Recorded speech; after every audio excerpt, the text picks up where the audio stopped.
Bismillahirrahmanirrahim. Assalamualaikum warahmatullahi wabarakatuh. Kembali lagi bersama saya, Rio Wijaya, di sebuah kisah misteri.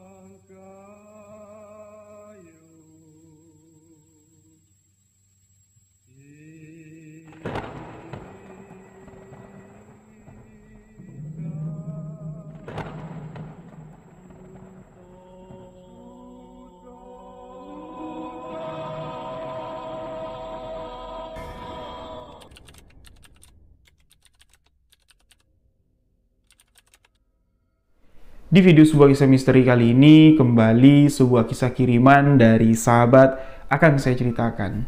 Kisah kali ini dibagikan oleh sahabat kita yang bernama Didit.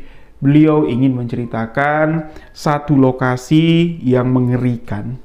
Satu lokasi yang menyimpan sejuta misteri dan menebar teror selama 15 tahun di pemukiman tempat Didit tinggal. Tempat itu disebut atau dikenal warga dengan Gudang Seng. Nah, di Gudang Seng itulah konon katanya banyak sekali orang-orang yang sudah meninggal dan kematiannya itu disebabkan oleh seseorang yang sengaja menumbalkan nyawa-nyawa manusia untuk kelangsungan usaha di tempat tersebut. Dan arwah-arwah dari tumbal yang ditumbalkan di lokasi tersebut ini gentayangan selama 15 tahun. Warga-warga yang ada di sekitaran Gudang Seng, orang-orang yang bekerja di Gudang Seng tersebut termasuk keluarganya Didit, ini tak luput dari teror tumbal-tumbal yang mengerikan ini. Nah, sebelum masuk ke dalam alur ceritanya, untuk sahabat yang baru bergabung, baru mendengarkan kisah misteri yang saya ceritakan, sahabat boleh mengklik tombol subscribe, aktifkan notifikasi loncengnya agar tidak ketinggalan video sebuah kisah misteri selanjutnya. Untuk sahabat, follow akun sosial media saya, TikTok, Instagram di rio.wijaya91. Bagi sahabat yang ingin berbagi cerita pengalaman misteri, boleh tuliskan ceritanya lalu kirimkan ke alamat email sebuah kisah misteri@gmail.com. Insya Allah kisah sahabat akan saya bawakan di video sebuah kisah misteri selanjutnya. Bagi sahabat yang ingin berkonsultasi, boleh hubungi WhatsApp admin yang ada di bawah ini. Informasi untuk sahabat-sahabat yang ikutan PO hoodie, alhamdulillah semua hoodie pesanan sahabat-sahabat semua sudah saya kirimkan hari ini. Tunggu saja kedatangannya. Insya Allah akan sampai ke alamat tujuan masing-masing. Nah, kisah misteri kali ini menarik sekali. Apalagi saya udah lama nih nggak bawain cerita tentang tumbal menumbalkan. Sekalinya dapat cerita, ini menceritakan kisah penumbalan selama 15 tahun. Dampak dari penumbalan itu 15 tahun meneror warga sampai di mana titik tempat penumbalan itu dimusnahkan. Menarik sekali sahabat-sahabat. Didit tinggal di satu daerah yang memang banyak daerah tempat Didit tinggal ini banyak dijadikan gudang-gudang penyimpanan dan ada juga beberapa pabrik besar. Salah satunya dikenal warga dengan Gudang Seng. Jadi Gudang Seng ini itu sebutannya saja, sahabat-sahabat. Sedangkan Gudang Sengnya sendiri ini hanya berdiri beberapa tahun. Nah, tempat yang disebut Gudang Seng itu bangunan dari zaman kolonial Belanda. Bangunan itu ada 3 bangunan dengan ukuran yang besar sekali. Jadi bentuknya itu kayak gudang biasa. Temboknya itu semi permanen, atasnya tertutup rata, dan di dalamnya itu tidak ada sekat-sekat. Memang tempat penyimpanan besar sekali tempatnya. Ada 3 gudang di satu lokasi. Nah, kenapa disebut atau dikenal dengan Gudang Seng? Memang sebelum gudang seng berdiri di sana. Dari zaman kolonial Belanda bangunan itu sudah ada, ya banyaklah. Sebelum gudang seng pernah dijadikan tempat penyimpanan gabah, dan ya di era-era tahun 90 masuk di tahun 2000 ada yang menjadikan tempat itu sebagai gudang penyimpanan mobil, ada yang menjadikan tempat bengkel. Nah, jadi kenapa viralnya itu disebut gudang seng?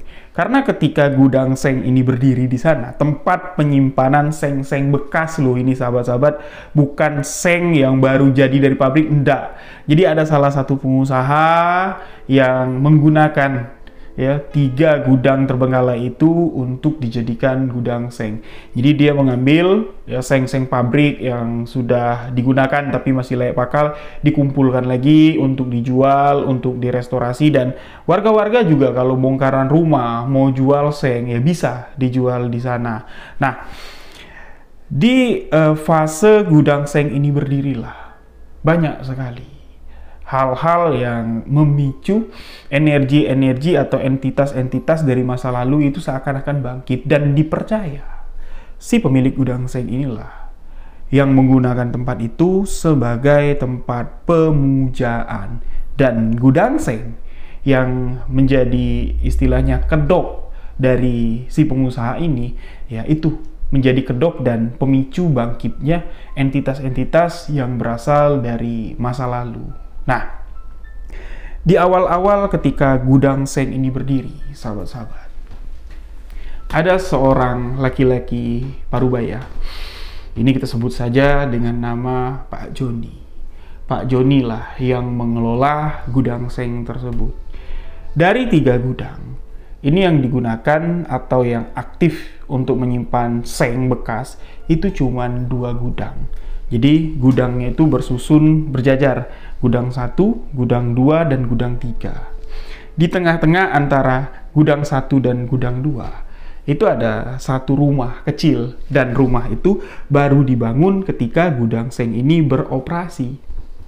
Disitulah Pak Joni tinggal, disitulah Pak Joni bersama keluarganya tinggal untuk menjaga gudang tersebut. Sedangkan si pemilik gudang, si pengusaha ini, itu identitasnya tidak terlalu diketahui nih sama warga. Jadi ya orang kepercayaannya untuk mengelola gudang seng tersebut ialah Pak Joni. Nah, awal-awal buka gudang seng atau gudang kosong yang dijadikan gudang seng ini itu sudah lama terbengkalai, sahabat-sahabat. Jadi Pak Joni mengajak beberapa warga setempat ini untuk membersihkan karena sudah banyak ya tumbuhan-tumbuhan liar, pohon-pohon itu sudah besar, sudah rindang, itu semuanya dibabat. Bahkan ada beberapa restorasi juga dari gudang itu, bagian atap yang bocor itu diganti, dinding-dinding papan yang bolong itu diganti semua, sampai di mana semua itu beres. Nah, setelah semua itu beres, orang-orang kenal dengan Pak Joni, barulah tempat penyimpanan seng itu aktif. Jadi setiap harinya ada 2-3 truk lah yang lalu lalang, itu ada yang ngantar, ada juga yang bawa keluar. Kalau ngantar berarti itu stok masuk, seng tah dari mana masuk, dan ketika keluar berarti ada yang membeli. Nah, di gudang seng itu juga dipekerjakan beberapa orang. Yang pertama, itu sebagai juru panggul atau juru bongkar. Itu ada 4 orang berasal dari warga sekitar. Dan ada 2 orang. Ini dipekerjakan sama Pak Joni sebagai orang kepercayaan bos pemilik gudang ini, itu sebagai keamanan dan hanya berjaga di malam hari. Awal-awal pabrik atau gudang seng itu buka, itu cuman 1 gudang yang digunakan. Gudang 1. Gudang 2, gudang 3 itu masih tertutup rapat. Kurang lebih sekitar 8-9 bulan. Ya, terlihat kemajuan dalam bisnis gudang seng ini. Mulailah dibuka gudang kedua. Ketika gudang kedua ini dibuka lah, kejadian-kejadian mengerikan, kejadian-kejadian menakutkan terjadi.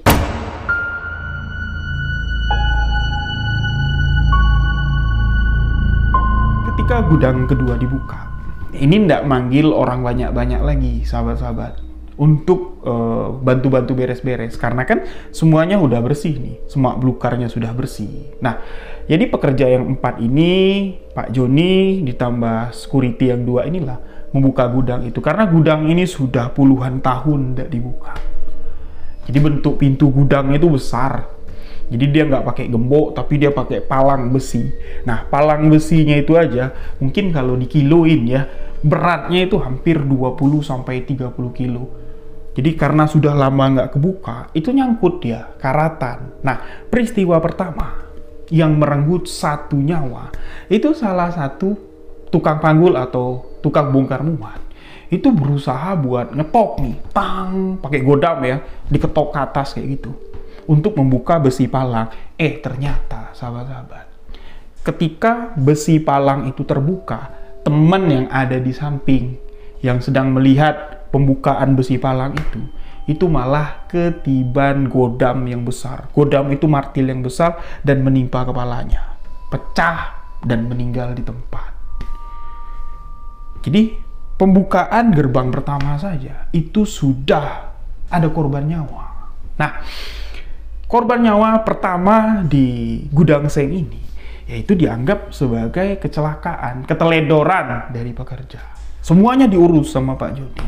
Pihak keluarga pun ya menerima ini adalah kecelakaan, takdir, dikasih santunan sama Pak Joni, dan si pemilik gudang, ya, bos dari Pak Joni, itu masih juga belum kelihatan siapa. Pokoknya tahu segala urusannya sama Pak Joni lah.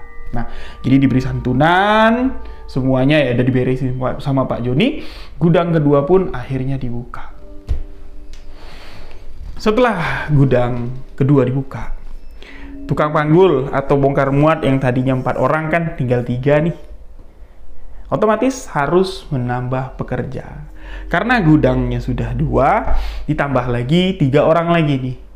3 orang untuk bongkar muat. Berarti sekarang total pekerja yang ada di sana 6. Juru bongkar muat, security untuk jaga malam itu tetap 2 orang. Nah, salah satu dari rekrutmen 3 orang yang baru ini, itu adalah bapak narasumber kita.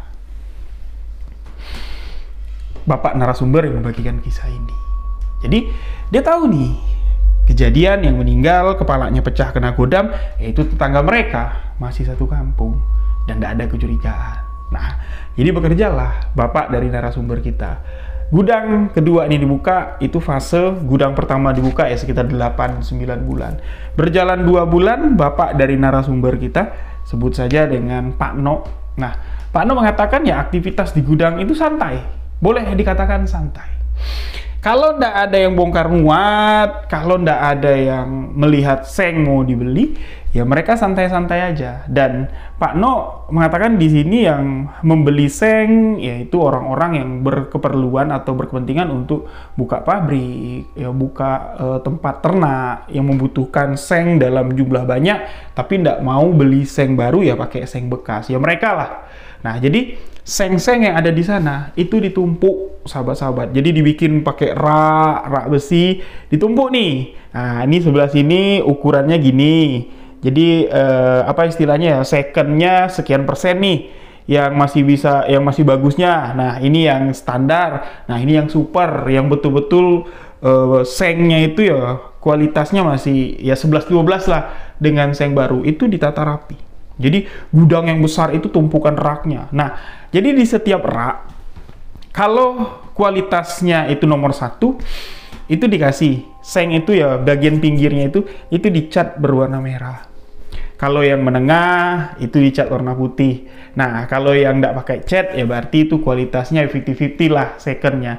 Nah, jadi tugas mereka itulah. Kalau ada yang survei ditunjukin kualitasnya, kalau ada yang beli ya bongkar muat. Nah, di sini Pak No ini melihat aktivitas di sana itu ya baik-baik saja, slow, santai. Tapi ketika bongkar muat itu memang beresiko, sahabat-sahabat. Resikonya apa? Rak itu disusun tinggi. Sampai ada yang 6 susun ke atas. Jadi per satu kotak susunnya 1 meter, 1 meter, 1 meter. Ya berarti 7 meter. Ketika bongkar yang di atas yang di tingkat 7 itu mereka pakai tangga. Dan sekali nurunin, kalau nuruninnya sekeping memakan waktu. Jadi mereka ya memaksimalkan tenaga dan waktu, kalau bisa sekali 5 diturunin. Dan itu beresiko. Seng bekas tentunya nempelnya atau lekatnya tidak seperti seng baru. Kalau seng baru tumpuk 10 pun, ya itu dia masih masih nempel kayak gitu, masih erat. Tapi kalau seng bekas, salah dikit, melonsor, kalau kena pala, dijamin putus, dan itu terjadi.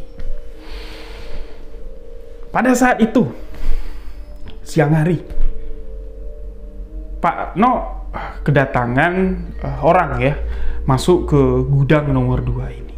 Jadi di gudang nomor 2 ini bertiga yang kerja. Ya, dibawa sama Pak Joni, melihat-lihat, ditunjukin sama Pak No dan kawan-kawan, dan oke lah, deal. Mereka membeli sejumlah seng. Nah, jadi dia minta sengnya itu kualitasnya yang standar aja, berarti yang berwarna putih nih, sahabat-sahabat, yang dicat berwarna putih. Yang berwarna putih itu rata-rata ditaruh yang di atas. Yang paling super itu di bawah, yang di tengah ya itu yang biasa, yang 50-50 masih kualitasnya. Nah, pada siang itu Pak No ini yang di bagian atas sama satu orang temannya. Jadi ini kan tangganya 7 meteran nih, sahabat-sahabat. Jadi Pak No itu di bagian paling atas, temen yang satunya itu di tengah, yang satunya lagi nyambut untuk masuk ke mobil. Pak No yang ngambil seng, itu satu tumpuk yang ditarik sama Pak No itu 5. Seng, turunin, dikasih yang ke bawah nyambut, ngasih yang untuk naikin ke mobil. Nah, karena jumlah yang dipesan ini banyak, ya mereka ini pun ya capek lah, kayak gitu ya. Pak No sudah berniat mau istirahat. Temen yang di bawah juga, No, ngopi sebentar yuk. Nah, Pak No bilang, tanggung, dikit lagi. Nanti bongkaran sebelah, baru kita ngopi. Jadi ya, dia merasa kayak masih kuat, walaupun tenaganya sudah terkuras. Nah, pada saat itu, Pak No ngambil seng itu memang agak sedikit banyak, sahabat-sahabat. Jadi memang agak banyak, tapi masih kuat lah cengkraman Pak No ini. Ditarik sama Pak No, pinggiran seng itu ditahan dengan telapak tangannya dan diangkat, didorong ke bawah. Nah, ketika dorong ke bawah, itu terasa sekali sama si Pak No ini. Terasa sekali. Itu seperti ada yang mendorong dengan tenaga yang besar, sampai-sampai pegangan tangan kanan Pak No untuk menahan tumpukan seng yang diturunkannya, itu tidak bisa menahan dan jatuh. Jatuh itu langsung meniban teman kerja Pak No yang ada di bawah. Bayangin, sahabat-sahabat. Dari bagian dada, cak, sampai ke leher. Itu semuanya dirajang oleh seng yang jatuh ke bawah. Bayangkan, seng itu meluncur dengan tumpukan yang banyak dari ketinggian 7 meter. Pak No tuh kayak ngelihat sekilas set gitu. Nggak menyangka kejadian itu terjadi. Nggak ada suara teriakan, cuman terdengar suara darah yang nyiprat. Itu Pak No yang di atas tubuhnya gemetar. Allahu Akbar, Allahu Akbar, Allahu Akbar. Karena dia merasa, oh ini salahku, keteledoranku. Temen yang di bawah Pak No, ya, di tangga tengah, itu jatuh, sahabat-sahabat. Ngelihat temennya di bawah itu sudah bercucuran darah. Darah itu muncul, jatuh pingsan. Nah, Pak Joni datang, pekerja-pekerja lain datang melihat itu, semuanya shock. Semuanya teriak, No, kenapa No? Ada apa No? Pak No yang tidak bisa menjelaskan, itu tubuhnya gemetar. Sampai di mana? Gudang itu ditutup. Tapi, untuk, istilahnya supaya masalah ini tidak manjang, gitu ya. Jadi ya, tidak semua orang yang tahu kejadian yang pertama ini, sahabat-sahabat. Jadi langsung ditutup, langsung dievakuasi, dibawa ke rumah sakit, itu sudah meninggal. Dan jujur, Pak No mengatakan kepada keluarganya, ketika pihak korban, keluarga dari yang meninggal, rekanan Pak No kerja ini, itu diceritakan sebuah karangan fiktif dalam kejadian itu. Tidak disebutkan kalau Pak No yang di atas. Jadi disebutkan kalau dia bongkar muat sendirian. Nah, Pak No pun merasa bersalah pada saat itu karena dari pihak Pak Joni, dari pihak pemilik gudang, kalau kamu jujur nanti urusannya panjang. Tapi kalau dibuat ceritanya ini kecelakaan kerja, itu kesalahan dia sendiri, ya kita kasih santunan, ya itu semuanya udah beres. Dan ya kematian siapa yang tahu, namanya kecelakaan kerja siapa yang mau, kayak gitu. Dan ya itulah penyesalan dari Pak No. Nah, jadi Pak No ini menyimpan kejadian ini ya sama keluarganya aja nih, ya sama orang-orang gudang lah. Jadi ditanyalah sama rekanan Pak No yang di tangga tengah ya, yang ikut melansir dari atas ke bawah. No, sampean tuh kenapa? Kok ndak biasa-biasanya jatuh kayak gitu? Pak No bilang, aku ingat, aku sadar dan ya tenagaku masih ada, tapi ndak tahu kenapa. Dari rak atas itu seperti ada yang dorong ketika aku sudah narik tumpuan seng itu. Jadi kayak ada yang nolak dan peganganku itu tidak bisa menahan, lepas jatuhlah ke bawah. Dan sekilas, sekelibat, tidak dapat digambarkan juga sama Pak No. Kalau dia melihat itu ada wanita tua kayak pakai jubah. Ya, dia dapat mengenali kenapa sosok itu wanita, ya karena rambutnya itu terjurai panjang, dia pakai anting. Anting itu besar, berwarna kuning. Wanita itu pakai jubah. Nah, sekelibat aja wanita itu lewat dan tenaga dorongan dari atas itu kuat sekali. Itu yang diceritakan Pak No. Nah, setiap ada yang nanya, Pak No nyeritain seperti itu, tapi ya mereka yang ada di sana menganggap itu cuman alasan dari si Pak No, atau ya supaya Pak No ini tidak mau disalahin. Nah, balik lagi nih di tragedi itu tadi. Ya, banyak juga yang menganggap seperti ini. Temennya tadi kan yang di bawah ini sudah ngajak, ya istirahatlah kita, ngopi dulu. Tapi si Pak No yang bersikeras, yuk, tidak apa-apa, bongkaran sebelah baru kita istirahat. Jadi seakan-akan temennya ini itu sudah ada feeling kalau bakal terjadi sesuatu dan dia juga sudah minta kopi, ngopi yuk. Nah itu kalau bahasa Jambi kepunan namanya.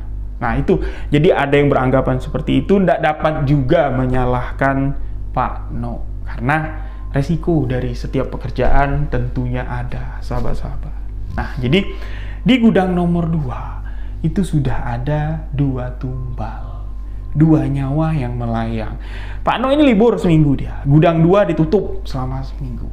Jadi yang pingsan ini tadi, temennya Pak No ini pindah ke gudang nomor 1.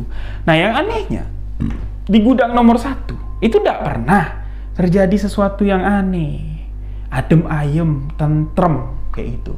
Dan diputuskanlah sama Pak Joni, ya sudahlah, gudang 2 kita tutup aja karena sudah ada 2 nyawa yang melayang. Jadi seng-seng yang ada di gudang nomor 2 ya biarinlah di situ. Kalau gudang 1 kehabisan stok, baru kita keluarin dari gudang nomor 2. Namun ketika ada stok seng baru, ya sortirnya di gudang 1 aja, ya disimpanlah di gudang nomor 1. Ya kalau nggak muat, diakal-akalin lah supaya muat. Nah, jadi itu yang ditetapkan sama Pak Joni. Ya sudahlah, semua kembali aktivitas berjalan seperti biasa. Dan setelah kematian dari rekan Pak No yang ketibanan seng, disinilah kejanggalan, keanehan itu kembali terjadi dan semakin menjadi-jadi. Pekerja yang ada di gudang seng tersebut untuk bongkar muat, jatuhnya kan sekarang tersisa 5 orang. Jadi 5-5-nya itu numpuk di satu gudang. Dan mereka ini kerja sampai di jam 5, bahkan sampai di jam setengah 6 sore. Nah nanti di jam 7 baru ada 2 orang yang masuk untuk kerja, untuk jadi pengawas keliling-keliling. Dan mereka itu posnya ada di depan gudang nomor 1. Jadi dibuatin pos kecil. Sedangkan rumah Pak John ini itu di tengah-tengah antara gudang 1 dengan gudang 2. Pak John tinggal bersama istri, bersama 2 orang anaknya. Ya, jadi keanehan apa yang terjadi di gudang seng tersebut ini bermula pada satu siang. Saat itu baru selesai makan siang. Ini orderan sepi. Ya, mobil nggak ada yang masuk nganter, orang nggak ada yang ngeliat-liat seng juga. Ya, jadi mereka ada yang ngobrol habis makan, ada yang rebahan. Jadi mereka berlima ini ya sibuk masing-masing lah. Nah, Pak No, bapaknya narasumber yang membagikan kisah ini, itu dia ngobrol sama temennya yang sama-sama kerja di gudang nomor 2. Dia ngomong di tumpukan seng yang masih di bawah yang belum disortir. Jadi duduk di tumpukan seng itu ada 3 tumpuan. Nah, itu dikasih kardus untuk alas. Nah, duduklah berhadapan sembari cerita, ngobrol. Jadi di tengah obrolan, mereka berdua ini mendengar seperti ada suara seng melayang. Kagetlah mereka ngelihat. Di sekeliling itu tidak ada aktivitas. 3 orang temannya ini sedang tidur pules dia. Ya, ada yang tidur di bangku, ada yang tidur di atas tumpukan seng yang tingkat itu loh, di rak itu sahabat, di rak nomor 1-nya itu tidak penuh sengnya kan tidur di sana. Ada yang tidur di pojokan di lantai. Anehnya, yang 3 orang tidur ini itu tidak terbangun, tidak kaget mendengar suara seng yang melayang kayak dibanting. Tang. Ya namanya di gudang, suara seperti itu kan tentunya bergema. Celingak-celinguk lah Pak No sama temennya ini. Dilihat, tidak ada apa-apa. Nah, ngobrol lagi mereka. Tidak lama, kurang lebih sekitar 5 menitan. Keran di WC yang ada di gudang nomor 1, keran airnya itu kebuka sendiri. Suara air ngucur terdengar. Sedangkan mesin sanyo ini mati. Yang mana kalau air ngucur itu harus ngidupin sanyo dulu. Karena mereka sistemnya nggak pakai tetmon. Jadi sistemnya hidupin sanyo, sanyo mompa dari sumur dan air baru keluar. Siapa yang hidupin air? Kata temennya Pak No. Udah tahu. Liatin. Nah, temennya Pak No ini udah takut. Ya, kamulah yang liatin. Yaudah, tunggu di sini. Pak No yang ke bagian belakang nih. Dilihat sama Pak No memang keran air itu terbuka, tapi nggak ada siapa-siapa. Nah, penasaran Pak No. Dimatikannya keran air itu, dibukanya lagi. Itu yang netes cuman dikit. Kayak sisa-sisa dari sisa-sisa dari pipa yang tadinya ketarik itu airnya. Dimatiin lagi sama Pak No, dinyalain mesin, dibuka, baru nyala. Dah, ditutup sama Pak No. Dia nganggap, mungkin kebetulan nih. Yaudah, kembali duduk lagi. Siapa No yang ada di belakang? Kata temennya si Pak No. Nggak tahu. Nggak ada siapa-siapa. Mungkin bocor kali, kata Pak No. Oh iya, bisa jadi. Nah, mereka kembali ngobrol. Nah, ketika Pak No kembali ngobrol,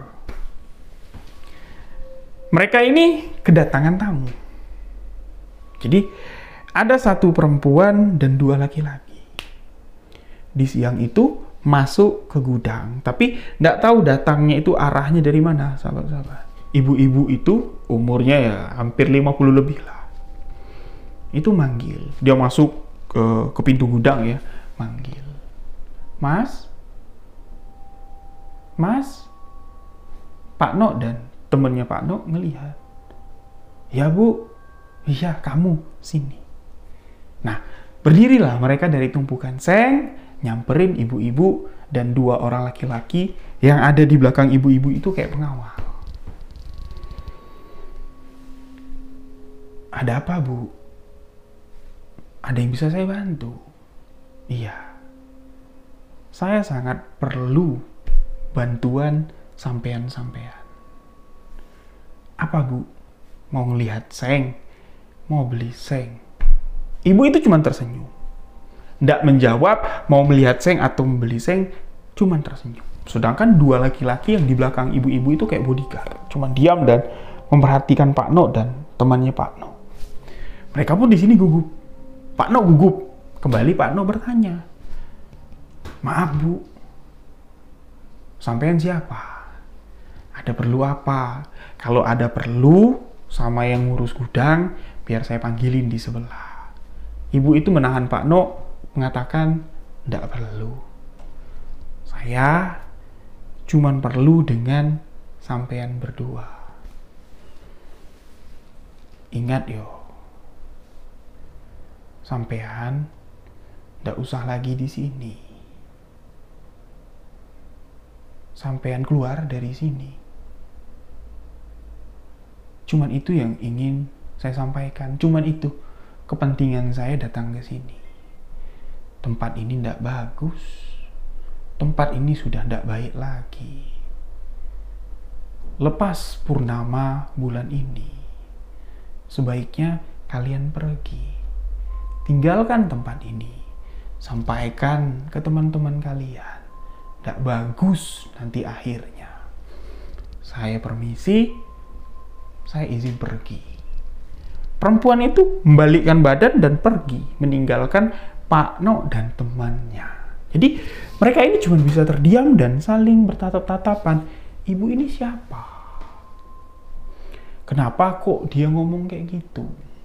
Nah, jadi setelah ibu-ibu itu pergi, Pak No dan temannya ini saling bertanya, ngerti ndak apa yang diomongin ibu itu? Ndak, aku ndak tahu. Masa kita disuruh pergi dari sini tuh maksudnya apa? Apa disuruh berhenti dari tempat ini? Apa kita gimana? Nah, jadi Pak No ini bertanya-tanya di dalam hati, sedangkan temannya si Pak No ini seakan-akan ndak peduli lah dengan apa yang disampaikan oleh si ibu itu. Nah, jadi ketika 3 orang temannya ini bangun, mereka pun diceritain kalau aku tadi didatangin ibu-ibu bersama 2 orang laki-laki yang ngomongnya kayak ini. Menurut kalian apa? Karena aku nih ada amanat, sampaikan juga sama teman kalian. Aku sampaikan sama kalian. Nah, ketiga teman Pak No ini tidak ada yang percaya dan mereka mengatakan, aku juga sering mimpi didatangin kayak gitu. Ya anggap aja lah itu orang iseng atau apa. Dan mereka percaya kalau itu adalah sosok gaib, penunggu dari gudang seng tersebut. Itu cuman tanda-tanda. Kita harus hati-hati aja. Kalau kamu takut atau sekiranya punya kerjaan lain, ya nggak apa-apa, pergi tinggalin tempat ini. Toh juga kamu sudah ketemu, kami pun nggak mau memaksa atau nggak mau nakut-nakutin. Tapi kalau mau bertahan, kita saling mengingatkan dan saling hati-hati. Jadi 3 orang pekerja yang lama ini, mereka sudah tahu apa-apa saja yang mengganggu di tempat tersebut, sahabat-sahabat. Jadi Pak No kepikiran terus bulan purnama bulan ini, yaitu tinggal menghitung hari. Nah, jadi Pak No pun cerita sama istri, sama keluarganya tentang kejanggalan-kejanggalan itu. Akhirnya Pak No berpikir, aku nggak sanggup lagi lah. Kalau bakal terjadi sesuatu, apalagi melibatkan aku kayak kejadian kemarin, ya ndaklah. Akhirnya Pak No pun resign dari tempat itu. Berhenti dia, nemuin Pak Joni, bilang kalau dia ada kerjaan lain, dia mau berhenti dari situ. Pak Joni ndak bisa memaksa. Nah, setelah kepergian Pak No berhenti dari gudang seng tersebut, menjelang bulan purnama persis, sahabat-sahabat, seperti yang dikatakan oleh ibu-ibu yang datang, rekanan Pak No rekrutmen yang kedua ini mengalami kecelakaan, tapi kecelakaannya tidak parah. Bagian betisnya itu kena seng, waktu dia bongkaran nggak sengaja keserempet seng, jadi luka. Ada 4 jahitan, sudah dibawa ke dokter, dibawa ke rumah sakit, dijahit, dibersihin. Jadi sekiranya lukanya itu ndak membahayakan lah, jadi langsung ditanganin. Tapi setelah 2 hari, luka itu infeksi, bekas seng itu infeksi, dibawa rumah sakit. Katanya ini udah tetanus, sudah bahaya. Dirawat, disuntik, 2 hari dirawat, nyawa melayang, meninggal dunia. Temen Pak No yang sama-sama didatangin sama ibu-ibu itu. meninggal dunia, sahabat-sahabat. Cuman keserempet seng. Jadi habislah tim rekrutan kedua yang kerja di gudang seng tersebut. Cuman tersisa Pak No. Yang keluar, yang masih hidup. Jadi setelah kejadian itu Pak No ini lama ngelamun. Ya, membayangkan wajah ibu-ibu itu dan ya merasakan ini ada sesuatu yang tidak betul. Ini ada sesuatu yang tidak beres. Dan tepat di malam purnama di bulan itu, 2 security atau pengawas penjaga malam dari gudang seng tersebut ini melihat dengan mata kepala mereka. Pak John, ya, pengawas dari gudang seng tersebut, ini bersama beberapa orang pria masuk dari gerbang utama ya ke gudang nomor 1. Entah apa yang mereka lakukan di sana, keluar dari sana, masuk ke gudang nomor 2, kurang lebih setengah jaman lah di gudang nomor 2, dan masuk ke gudang nomor 3 yang notabene gudang nomor 3 itu tak pernah dibuka dari pabrik atau gudang seng itu dijalankan. 2 security atau penjaga malam ya yang ada di gudang seng itu, mereka kan kepo, penasaran. Itu Pak John itu sama siapa? Wajahnya tidak terlihat jelas, pakai mobil semua datang. Ada 4 orang berlima sama Pak John. Dan mereka bawa banyak yang dibawa. Tentengan itu banyak, tapi semuanya tertutup pakai kain hitam. Jadi ada nampan. Ada juga jinjingan yang dibuat dari kain hitam, dibawa masuk ke gudang nomor 3 dan mereka cuman bermodalkan lampu lentera, lampu togo kalau kami orang Jambi bilang. Nah, jadi mereka di gudang nomor 3 ini cukup lama. Sempatlah 2 orang security ini, sahabat-sahabat, melihat, ngintip dari sela-sela papan yang bolong apa yang mereka lakukan di gudang nomor 3. Bayangkan, di dalam gudang nomor 3, itu gudang itu kosong. Mereka berlima, ini cuman membawa sumber penerangan, itu lampu lentera. Nah, mereka berlima ini, terlihat ya, di bagian belakang itu mungkin Pak John, karena kan tidak terlihat jelas ya. Jadi mereka berlima ini duduk, 4 orang itu duduk di depan, nah Pak John ini di belakang. Nah, di depan mereka itu banyak sekali sajenan, dan di dalam gudang itu ternyata itu udah banyak nampan-nampan, piring, guci untuk hiu atau untuk dupa. Dan apa yang mereka bawa pada malam bulan purnama itu ternyata kepala kambing. Kepala kambing, ada tumpengan, banyak ternyata. Nah, itu mereka ngintip. Nah, jadi ketika mereka ngintip, ini tengah malam loh sahabat-sahabat, bulan purnama terang. Jadi di luar itu kayak ada suara srek, srek, srek. Suara yang mendekat, tapi bukan suara langkah kaki. Kayak apa ya, kayak orang ngesot gitu. Srek, srek, srek. Jadi 2 security jaga malam ini noleh ke belakang. Tahu dah? 2 security jaga malam yang ngintip di gudang nomor 3 itu melihat ada sosok ular, tapi tubuhnya manusia, laki-laki, dengan membawa tombak. Jadi kiri kanan itu bawa tombak. Nah, dia berjalan itu, badan ularnya itu ngesot-ngesot sembari tombaknya itu untuk kayak jadi tongkat, maju serak gitu. Serak, dan tingginya itu hampir setengah tinggi gudang. Kurang lebih sekitar adalah 5-6 meter. Tinggi sekali. Sorot matanya itu biru. Bercahaya terang berwarna biru. Jadi ketika 2 security ini melihat ke belakang, sosok itu mendekat. Hawa mulut dari sosok siluman ular itu amis, anyir, bau darah manusia. Jadi sosok itu cuma ngeliat kayak gini. Dua security ini ya kabur. Mereka ini tidak berani teriak, takut ketahuan, mereka kabur.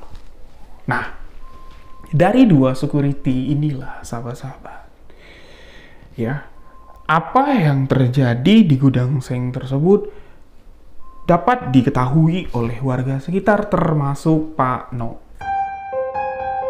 Dan ketika Pak No mengetahui itu, dia langsung connect dengan sosok perempuan yang mendatanginya, yang memperingati si Pak No ini supaya tidak usah kerja di situ lagi dan keluar dari tempat itu kalau tidak bahaya. Nah, jadi ya, terdengarlah atau yo gosip-gosip warga sekitar simpang siur mas ini, ada yang menceritakan, wah berarti pemilik dari gudang itu pada malam bulan purnama kemarin melakukan ritual. Nah, ada juga lagi nih yang berpendapat nih, masyarakat ya, buzzer-buzzer dari Pak Joni lah, kita katakan Pak John ini ya, mengatakan itu cuman halusinasi, mungkin mereka malam itu mabuk atau apa, tidak mungkin lah ada makhluk seperti itu, ya tidak mungkin lah ada ritual seperti itu ya. Jadi ada buzzer yang membela dan ada sebagian warga yang percaya karena sudah ada nyawa-nyawa yang melayang, yang ya, kecelakaan tidak wajar di gudang seng tersebut. Nah, dari kejadian ini sahabat-sahabat, dua security atau dua orang penjaga malam ini itu dia nggak mau lagi melanjutkan kerja karena notabene mereka ini itu cuman seseran aja ya, di pagi sampai sore hari mereka ini berprofesi sebagai petani. Nah, tapi ya malam ya mereka ngambil seseran untuk jaga gudang tersebut. Nah, jadi mereka lebih memutuskan, udahlah kami tidak berani lagi, kami takut ketemu dengan sosok itu, dan feeling kami juga mengatakan, nah ini tidak wajar nih, tidak beres gitu. Dan mereka pun berhenti. Nah, berhentinya dua security ini itu menyebabkan gudang seng ini tidak ada yang mengawasi. Gudang seng ini tidak ada yang menjaga. Sedangkan di sekitaran gudang seng itu, sahabat-sahabat, banyak seng-seng yang numpuk, yang afkir, yang masih bisa dijual, yaitu bersepa biar aja, bertumpuk-tumpuk aja di luar gudang. Sedangkan seng-seng yang bagus, ya ini di dalam gudang. Nah, jadi ya warga-warga yang nakal, preman setempat, akamsi, anak kampung situ, yang merasa kalau ini aman nih, ada kesempatan. Seng-seng bekas yang sudah ndak atau reject atau sortiran dari gudang ini, yaitu bisa kita jual, kita curi. Nah, adalah sekelompok warga yang nakal ya, oknum nih, preman-preman yang butuh duit buat mabok, itu mereka sewa mobil bak. Malam-malam mobil itu ditaruh di dekat pintu gerbang gudang, mereka masuk pelan-pelan. Karena Pak Joni ini kan ya cuman ada 2 orang anaknya, tinggal sama istrinya dan 2 orang anaknya. Nggak mungkin lah malam-malam kalau ada apa-apa berani berkutik, atau pastilah dia udah tidur nyenyak kayak gitu. Jadi kurang lebih sekitar jam 2-an nih, masuklah 3 orang preman setempat, niatnya itu mau mencuri. Jadi tumpukan-tumpukan seng, potongan-potongan seng yang sudah rusak ya, yang tidak bisa dijual ya, cuman bisa diloakin jualan kiloan, itu numpuk semua di gudang nomor 2, di samping gudang nomor 2 berbatasan dengan gudang nomor 3. Nah, jadi mereka tidak mungkin masukin mobil ke sana. Jadi ya itu sudah tinggal angkat aja lah. Ya, tinggal angkat karena sudah dikodiin semua, sudah diikat pakai kawat semua, tinggal angkat aja. Nah, mereka pun beraksi. Ambil nih satu, mereka bertiga, ambil satu bawa ke mobil. Ambil lagi. Mobil itu sudah hampir penuh, sahabat-sahabat. Sudah hampir penuh dengan barang curian, dan ketika mereka mau ngangkut seng yang terakhir, tiga-tiganya ini melihat kalau sosok ular besar yang diceritakan oleh security atau tukang jaga malam yang kerja di sana dulu, itu ternyata memang betul-betul ada dan ditambah lagi. mereka melihat dari belakang gudang nomor 3 itu banyak kayak zombie atau mayat hidup yang keluar, dan penampilan mereka zombie-zombie atau hantu lah kita sebut ya, itu perwujudannya kayak orang-orang dari masa penjajahan Belanda dulu. Bajunya itu ya baju-baju zaman dulu. Ada yang tangannya ndak ada yang lehernya itu setengah putus, ada yang ndak pakai baju, cuman pakai cancut doang, tapi bagian badannya itu mulai dari dada, perut, punggung belakang itu penuh dengan sayatan. Ada juga yang keluar sambil dicambukin, dan mereka itu mendekati 3 orang yang mencuri ini. Nah, ketika mereka ini udah melihat sosok itu, mereka kan teriak, kabur, tolong, setan, setan. Nah, salah satu dari preman itu melihat kalau rumah Pak Joni ini, yang tadinya rumah Pak Joni lampunya mati, mendengar mereka teriak, itu lampunya nyala, tek, dan kayak ada orang yang ngintip dari dalam, tapi nggak keluar kayak gitu. Cuma perhatian saja dan membiarkan mereka kabur. Alhasil, mobil yang sudah disiapin itu nggak bisa dibawa, sahabat-sahabat. Karena apa? Mobil itu nggak bisa nyala.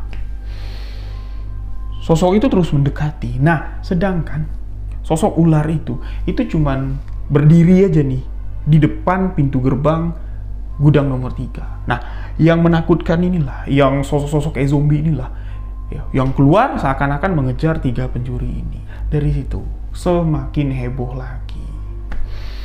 Kalau gudang itu memang menyimpan sesuatu, bukan cuman seng, tapi ada ritual-ritual aneh yang telah dilakukan oleh yang menggunakan tempat itu sebagai gudang seng, atau orang yang menyewa tempat itu sebagai gudang seng.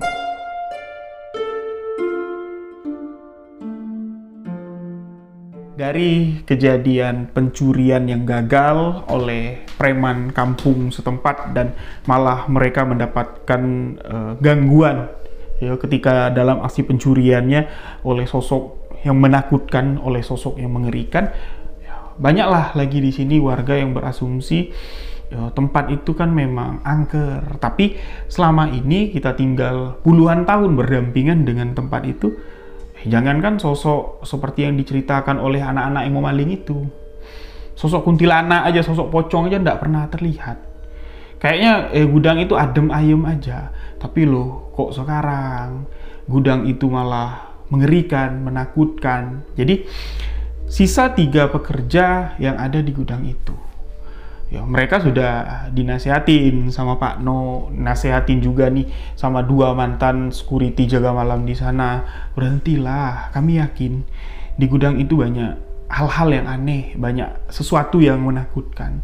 Sampai Pak No ini mendatangi rumah mereka satu-satu, kan kenal satu kampung. Tapi mereka bertiga ini kayak apa ya, kayak biarinlah, kami tidak percaya dengan hal kayak gitu. Daripada kami kembali bertani, daripada kami kembali sawah, yo hasilnya tidak jelas, ya lebih baik di gudang ini. Tidak ada yang beli, kami tetap digaji dengan upah yang besar. Apalagi sejak kamu pergi, sejak tidak ada pekerja lain, tinggal kami bertiga, upah kami semakin besar diberikan oleh bos. Nah, jadi Pak No ini sebagai orang yang peduli dan tahu nih ada sesuatu yang buruk di sana, teruslah diulangin, terus dicoba untuk disadarin lah kalau sesuatu yang buruk itu mengintai kalian. Jadi 3 orang ini tidak mau percaya, tidak mau mendengar, malah Pak No yang mendapat tulah, yang mendapatkan musibah. Bapak dari sahabat misteri yang mengirimkan kisah ini kepada saya, yang mana pada satu malam, sahabat-sahabat, Pak No ini dia kembali ke sawah, dia kerja, ya, garap sawah, walaupun bukan sawah dia sendiri, ya, diupah orang lah untuk garap sawah bagi hasil, ya, tapi hasilnya cukup, kayak gitu ya. Kembali beraktivitas seperti biasa, tapi sore itu nggak tahu kenapa Pak No ini lambat dia balik ke rumah, bahkan mendekati waktu Isya baru dia pulang. Ketika pulang ke rumah, Pak No ini bercerita kalau, kenapa ya? Pundakku kiri kanan ini terasa berat, sakit. Tengkukku juga sakit. Persendianku semuanya ini ngilu kayak gitu. Tadi aku lama istirahat di sawah, dari sore itu aku rebahan, kayaknya mau pulang, mau jalan kaki dari sawah ke rumah tuh berat sekali. Ini aja aku pulang ke sini aja nih beberapa kali berhenti karena capek sekali. Udahlah, kata istrinya Pak No, ibunya si Didit ya. Istirahatlah Pak.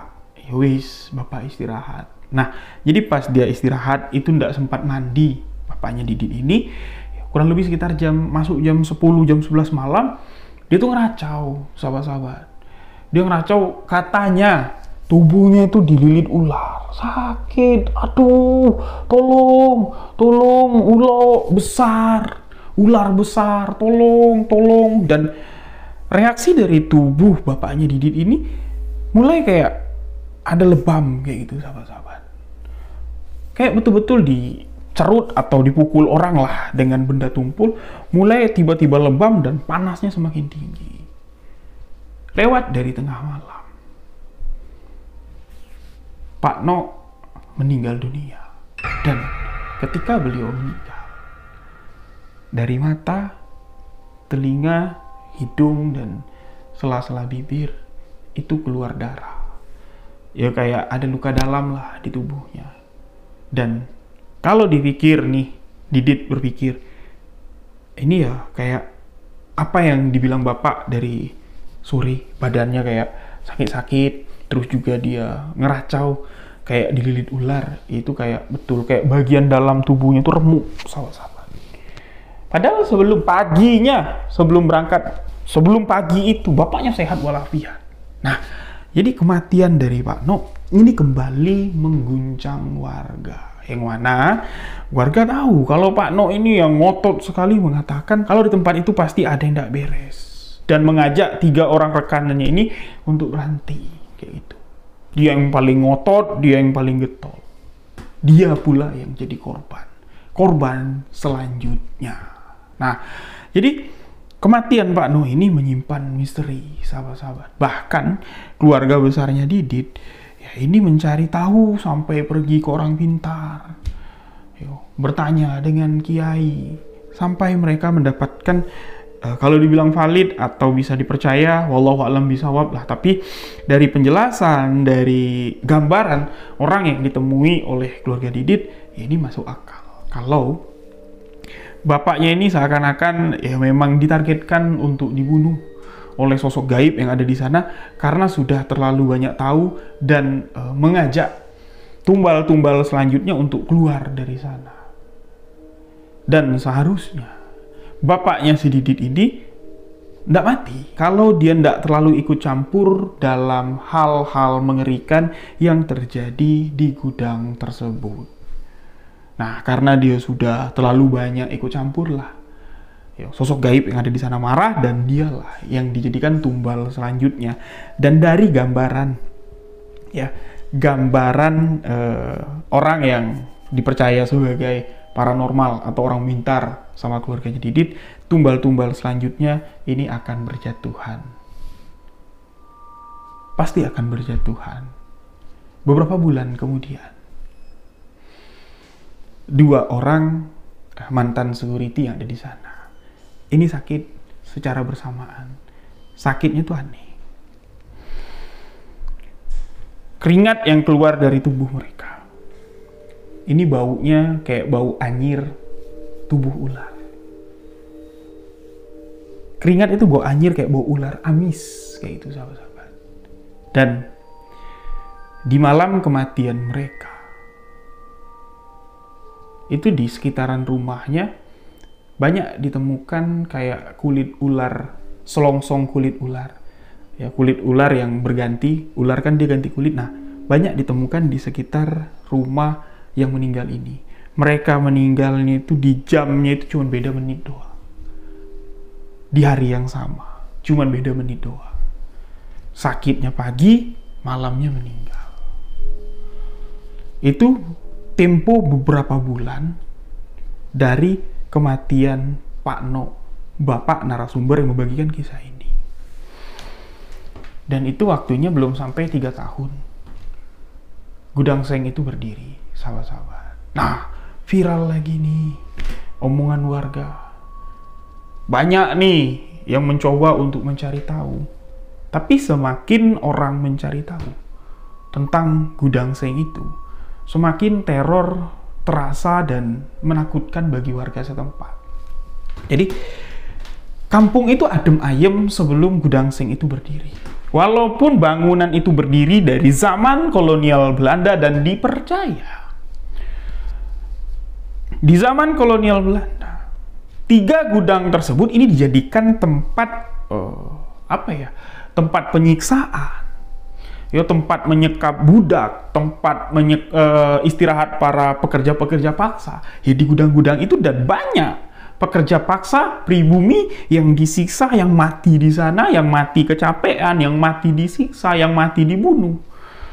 Itu semua mayatnya itu dibuang di lubang dan ditumpuk di sekitaran gudang seng. Tapi sebelum gudang seng ini berdiri, tidak pernah ada gangguan mistis, penampakankah atau hal-hal aneh. Tapi setelah gudang seng ini berdiri, seakan-akan entitas-entitas atau kekuatan gaib, kekuatan mistis yang ada di sana itu dibangkitkan, dihidupkan dan meneror warga. Satu persatu rumah warga. Hampir di setiap malam, sahabat-sahabat. Itu seperti ada yang melempari lumpur. Bagian depan rumah, teras rumah, bagian jendela-jendela rumah. Hampir setiap malam diintai sama warga. Itu tidak ada orang, tapi tanah itu kayak plek gitu, nyiprat sendiri. Dan dari tanah lumpur yang nyiprat ke rumah warga, itu baunya kayak bau wangke, bau sekali. Bahkan ada yang sampai belatungan. Jadi pagi itu warga buka rumah, depan rumahnya itu ada segumpal tanah yang menempel dan di sekitaran tanah itu kayak ada belatungnya. Seakan-akan tanah itu, udah bau sekali lah, menyimpan bangkai lah tanah itu. Nah, ini dialami warga berbulan-bulan. Belum lagi teror-teror dari sosok yang mengerikan, sosok-sosok yang menakutkan. Keluarga dari korban, termasuk keluarga Didit. Ibunya Didit itu bermimpi kalau bapaknya itu sekarang ini masih hidup. Bapaknya itu sekarang ini sedang disiksa, kayak tubuhnya itu kayak dililit ular besar, diremukin, dibuka atau terlepas lilitan dari ular itu hidup lagi. Dan Didit melihat kalau orang-orang yang meninggal di sana itu masih hidup dan itu kayak dipendam ya. Dipendam di lumpur hidup, tapi lumpur hidup itu penuh dengan belatung. Jadi bagian tubuh itu digerogotin sama belatung, lehernya kayak bisa bernapas dan bisa teriak, "Tolong, sakit!" Nah, lumpur itu kayak banyak yang hidup yang berjalan dan itu terlihat belatung. Nah, Didit melihat itu, keluarga korban-korban yang lain juga menyaksikan hal yang sama. Sampai di mana, sahabat-sahabat? 3 dari karyawan yang tersisa. Ini mereka ketakutan. Mereka memutuskan untuk berhenti. Ini pengakuan dari keluarga-keluarga 3 pekerja yang masih kerja di sana. Ya, yang kemarin diminta atau diajak sama Pak No almarhum untuk berhenti, mereka tidak mau. Nah, ini ya, yang pertama lah kita sebutkan. Ini sudah ngeluh sama keluarganya. Aku takut kerja di sana, mau berhenti, tapi gimana ya? Nggak enak sama Pak Joni, nggak enak sama 2 temanku yang lain. Nah, hari ini berniat mau berhenti, besoknya kecelakaan. Ini yang pertama berniat mau berhenti. Itu kejadiannya hampir sama dengan kejadian Pak No dan korban yang kedua. Itu sedang ngangkat seng, kayak ada yang niup, kayak ada yang dorong, itu tubuhnya ketimbanan seng dan meninggal, sahabat-sahabat. Meninggal di TKP. Nah, kematian pekerja yang nomor 3 lah kita katakan di sini, itu membuat pekerja yang 1, yang 2 ini, ya mereka langsung berhenti dengan sendirinya. Tapi nasibnya sama dengan Pak No, nasibnya sama dengan 2 security ada di sana. Tidak lama meninggal dunia, sakitnya pagi, meninggalnya malam, dan keluarga dari 3 yang terakhir meninggal ini itu didatangi oleh arwah yang meninggal tadi, sahabat-sahabat. Didatangi oleh arwah 3 tumbal terakhir lah saya katakan, dan ya mereka mengatakan seperti ini. Kalau dibiarkan pabrik itu berdiri gitu ya, kalau dibiarkan pabrik itu masih beroperasi, kami masih akan tetap di sana. Dan tumbal-tumbal selanjutnya atau orang-orang selanjutnya yang kerja di sana, itu dipastikan nasibnya akan sama seperti kami, karena ada sesuatu yang ditanamkan, ada sesuatu yang sengaja dihidupkan untuk sebuah ritual. Jadi pesan mereka ini mengarahkan supaya jangan ada yang kerja di sana lagi, jangan sampai pabrik itu beroperasional lagi, kayak itu sahabat-sahabat. Nah, jadi dari situ banyak nih warga yang mendatangi pabrik itu menuntut dan mempertanyakan ada apa sebenarnya di sini. Pak Joni tinggal sendirian dan dia tidak bisa untuk menjelaskan sampai di mana gudang seng itu disegel, gudang seng itu ditutup. Pak Joni pun mau tidak mau keluar dari tempat tersebut. Tapi apa?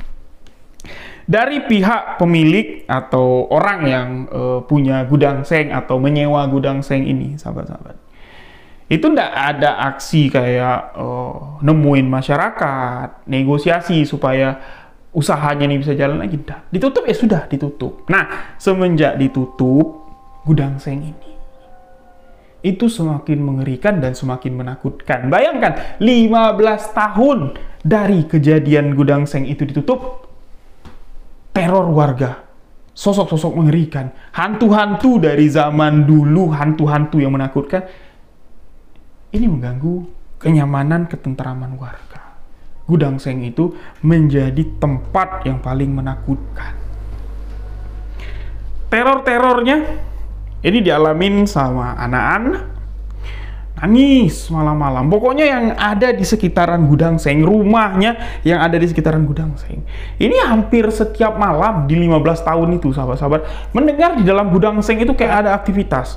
Jadi ada yang mendengar kayak ada bongkar muat. Dilihat nih, itu gerbangnya masih tertutup, nggak ada suara mobil masuk, tapi ada suara bongkar muat. Ada juga mendengar suara kayak rupiku, orang minta tolong. Ada juga yang mendengar suara kayak itu tempat penampungan rame, ya, suara ibu-ibu, anak-anak di dalam itu, ya kayak ya tempat penampungan lah gudang seng itu. Tapi dilihat itu tidak ada, cuman suara-suaranya saja. Belum lagi sosok-sosok yang baru-baru meninggal, termasuk almarhum Pak No. Ini dilihat warga bolak-balik keluar dari gudang seng tersebut.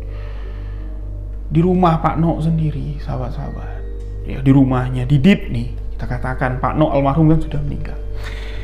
Itu bapaknya sering pulang, duduk di bangku tempat bapaknya sering duduk sebelum mandi di belakang, ngelamun kayak gitu.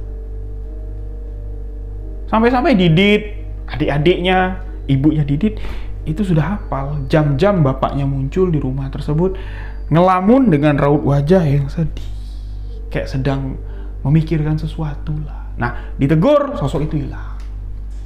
Jadi sampai Didit itu ya, kalau dia mau lama ngelihat sosok bapaknya, ya nggak ditegur-tegur, sosok Pak No itu dibiarin aja, diliatin sampai hilang sendiri. Nah, jadi selama 15 tahun, teror demi teror ini terjadi.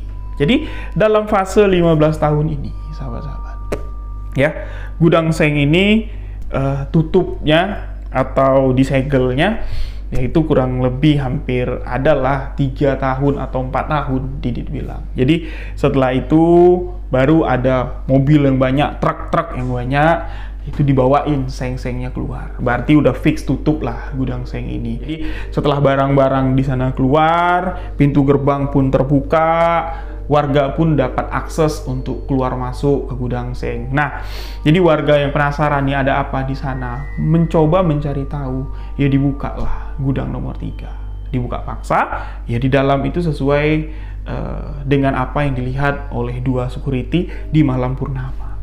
Itu banyak masih nampan-nampan, bahkan tengkorak dari kepala kambing itu banyak di sana. Berseleparan, sahabat-sahabat.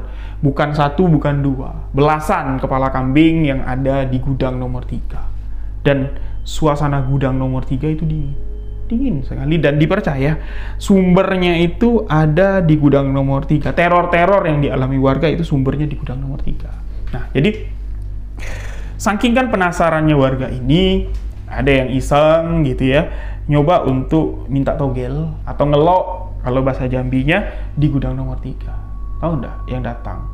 Itu ratusan, bukan puluhan makhluk gaib, ratusan. Bukan ngasih nomor togel, tapi meminta nyawanya.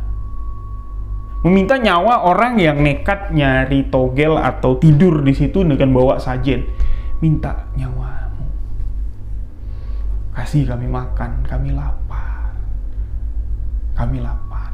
Nah, ini viral lagi tempat itu. Jadi diceritain penunggunya minta makan. Wah, jangan-jangan nih, yuk kita nanti bakal jadi tumbal anak-anak kita. Jangan biarin main di gudang seng. Nah, jadi ya dengan istilahnya rumor seperti itu bukannya membuat warga ini takut, tapi membuat semakin warga ini penasaran dan ingin membuktikan kebenarannya apa iya. Teror ini berasal dari sana dan menyebabkan atau akan menyebabkan tumbal kembali jatuh. Ya, warga kumpul rame-rame, bawa kiai, bawa ustadz, mencoba untuk menetralisir lah bahasanya itu ya, menetralisir wilayah atau sekitaran gudang seng. Bayangkan, warga yang turun bersama ahli-ahli ruqyah. Mereka semua mental, mundur secara teratur dengan kekuatan yang ada di sana. Bahkan beberapa orang yang membacakan ayat ruqyah ini sampai muntah darah. Nggak kuat dia. Kuat sekali energinya dan disitulah terbongkar sedikit demi sedikit.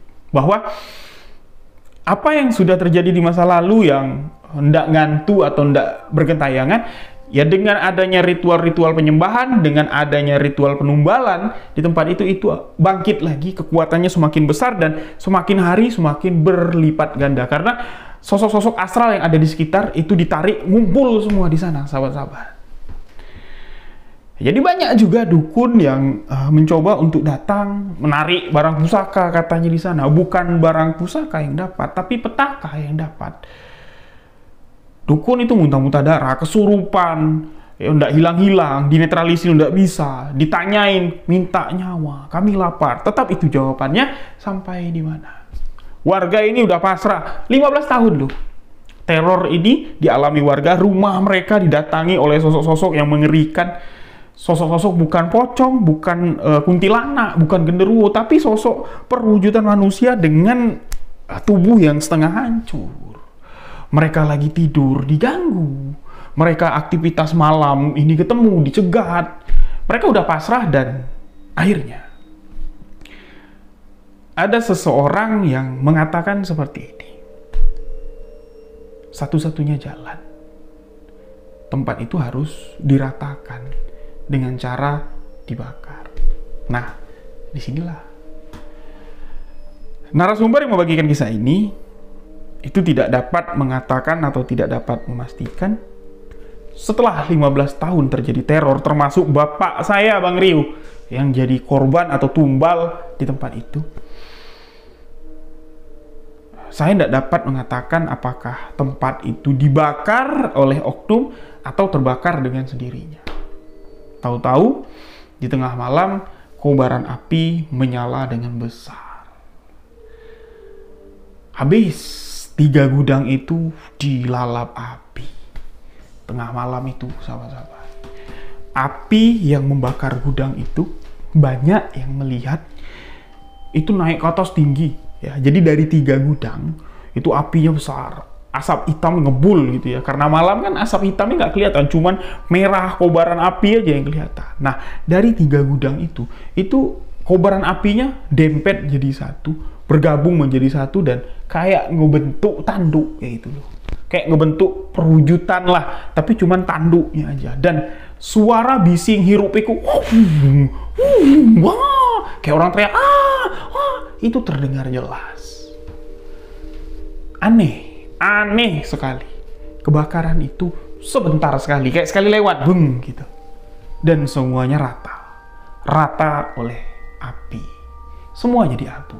Nah, di malam itu banyak yang melihat sosok-sosok aneh, sosok-sosok mengerikan di dalam kobaran api itu.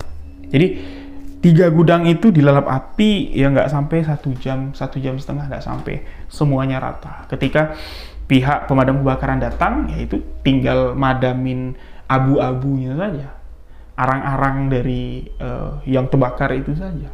Nah, di sini kan tidak diketahui siapa yang terakhir pengelola dari gudang seng, bekas gudang seng. Jadi ya udah rata, tanah itu rata sampai sekarang. Lokasi gudang seng yang saya ceritakan itu masih ada, cuman ya pemukiman saja yang semakin rapat, karena sampai hari ini tidak diketahui apakah itu tanah pemerintah atau tanah pihak swasta atau punya perorangan. Tidak pernah ada yang muncul untuk mengklaim itu tanahku, kayak masih disimpan atau dirahasiakan sampai sekarang. Jadi warga pun tidak berani masuk ke lokasi itu. Tapi alhamdulillah setelah kejadian ini berakhir ya, atau terbakar, sahabat-sahabat, teror-teror dari makhluk-makhluk astral ikutkan selama 15 tahun itu sudah tidak terjadi lagi. Nah, jadi inilah sebuah kisah misteri yang dibagikan sahabat kita Didit. Jadi semua pekerja di gudang seng itu meninggal, termasuk almarhum ayah dari Didit. Itu menjadi salah satu tumbal ya dari si pemilik gudang seng. Jadi memang dapat kita simpulkan lah, berarti si pemilik gudang seng ini menjadikan tempat angker ya, tempat yang bersejarah itu menjadi tempat ritual pemujaannya. Jadi gudang seng itu cuma sebagai kedok untuk menjadikan tempat penumbalan atau mencari tumbal. Ya, kurang lebih seperti itulah kesimpulan dari narasumber kita. Nah, marilah sama-sama kita berdoa, mendoakan diri kita, mendoakan keluarga kita. Jangan sampailah kita ketemu dengan pekerjaan atau bos yang menggunakan ritual-ritual pesugihan dan tumbal-tumbalan ini, sahabat-sahabat. Ya, karena ya kejadiannya sangat tidak terduga lagi, dan semoga kita semua selalu dalam lindungan Allah Subhanahu wa taala. Sebentar lagi Ramadan akan pergi meninggalkan kita. Gimana puasanya sahabat-sahabat semua? Semoga lancar dan semoga kita semua mendapatkan limpahan rahmat yang berlimpah-limpah di bulan suci Ramadan ini. Amin, amin, rabbal alamin. Di cerita ini jika ada salah kata, salah ucap dalam penyampaian kisah saya, mohon dimaafkan. Bagi sahabat yang ingin berbagi cerita pengalaman misteri, boleh tuliskan cerita, kirim ke alamat email buahkisahmisteri@gmail.com. Akhir kata, saya Rewi Wijaya undur diri. Wabillahi taufiq wal hidayah. Wassalamualaikum warahmatullahi wabarakatuh. Salam sahabat misteri.